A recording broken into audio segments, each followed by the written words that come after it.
Assalamualaikum warahmatullahi wabarakatuh. Bagaimana kabarnya kalian hari ini, Ananda?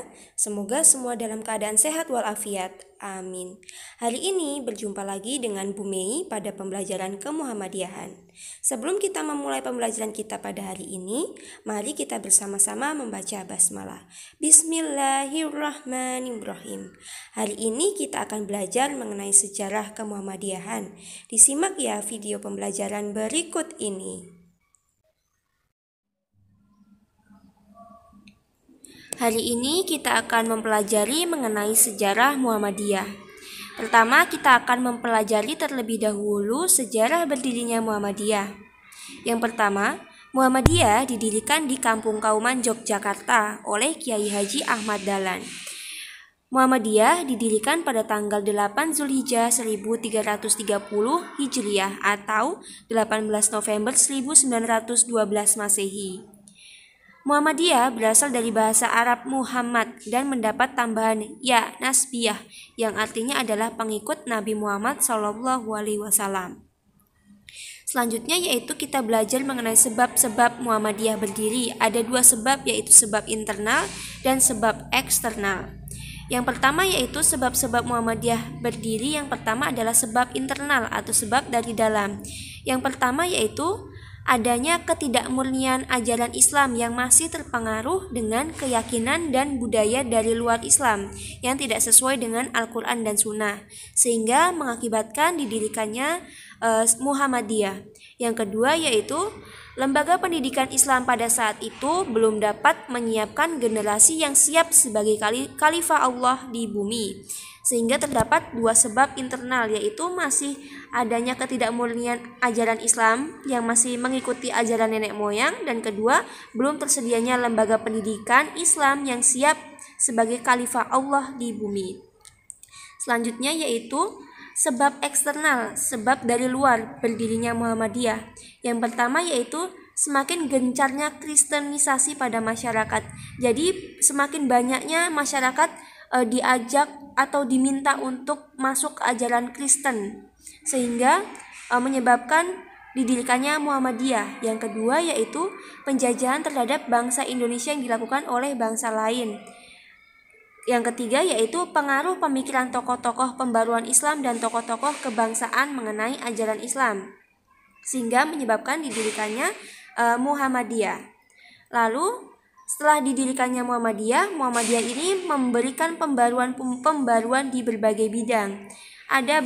Ada pembaruan di bidang agama, di bidang pendidikan, di bidang sosial, di bidang penerbitan, dan di bidang kesehatan. Kita akan belajar mengenai pembaruan Muhammadiyah di bidang agama terlebih dahulu. Pembaruan di bidang agama, contohnya yaitu penentuan dan penyesuaian arah kiblat. Jadi pada saat itu telah diadakan pembaruan, yaitu penentuan dan penyesuaian arah kiblat. Yang kedua yaitu penggunaan penghitungan astronomi untuk menentukan awal dan akhir bulan puasa, sehingga Muhammadiyah saat ini sudah mengetahui awal dan akhir bulan puasa dengan perhitungan astronomi. Dan yang ketiga, pengumpulan dan pembagian zakat fitrah dan daging hewan kurban oleh panitia khusus mewakili masyarakat Islam. Selanjutnya yaitu pembaruan di bidang pendidikan. Contohnya yaitu penggabungan dua sistem pendidikan, yaitu pesantren dan sekolah modern barat, dengan menghilangkan kelemahan keduanya. Jadi proses pembelajaran tidak lagi dilaksanakan di masjid atau di langgar, tetapi di tempat khusus yang dilengkapi meja, kursi, papan tulis, dan tidak lagi duduk di lantai. Yang ketiga yaitu pembaruan di bidang sosial. Contohnya yaitu usaha yang dirintis Muhammadiyah adalah didirikannya rumah sakit, poliklinik, dan rumah yatim piatu yang dikelola oleh lembaga. Dan pada tahun 1923 didirikan Pertolongan Kesengsaraan Umum atau disingkat dengan PKO. Selanjutnya yaitu pembaruan di bidang penerbitan. Contohnya yaitu dakwah melalui media cetak yang dilakukan sejak 1915, yaitu didirikannya majalah Suara Muhammadiyah yang dipimpin oleh Kiai Haji Ahmad Dahlan. Selain itu, berkembang juga media teknologi seperti TVMU dan radio komunitas masyarakat. Lalu yang terakhir pembaruan di bidang kesehatan. Contohnya apa ya? Ya, tadi kan Muhammadiyah mendirikan PKO, yaitu Pertolongan Kesengsaraan Umum, pada tahun 1923. Lalu seiring berjalannya waktu, nama PKO itu berubah menjadi PKU, yaitu Pembina Kesejahteraan Umum, yang saat ini sudah berdiri menjadi Rumah Sakit PKU Muhammadiyah. Nah, itu tadi pembelajaran kita mengenai sejarah Muhammadiyah.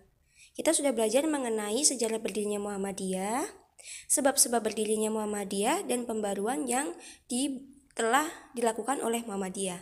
Nah, untuk lebih memahami mengenai sejarah Muhammadiyah, coba kalian kerjakan evaluasi pengetahuan halaman 19 dan evaluasi keterampilan halaman 20.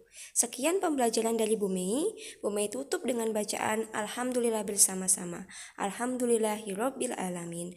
Wassalamualaikum warahmatullahi wabarakatuh.